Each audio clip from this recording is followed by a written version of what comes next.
If you want to know how you can increase or decrease the brightness of your Galaxy Band 3, so in this video I will show you how you can do that. First of all, just swipe up and open the app drawer, then go to Settings. In Settings, just tap on Display, and under the Display settings, just tap on Brightness.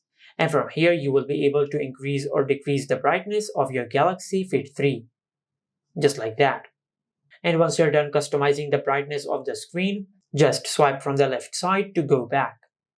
And also you can adjust the brightness of the screen from the control center. Just swipe down from the top of the screen and open the control center.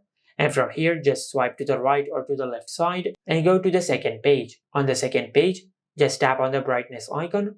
And from here, you will be able to increase or decrease the brightness of the screen. Just like that. And this is how you can increase or decrease the brightness of the Galaxy Fit 3. Make sure to like, comment, and subscribe. Thank you for watching.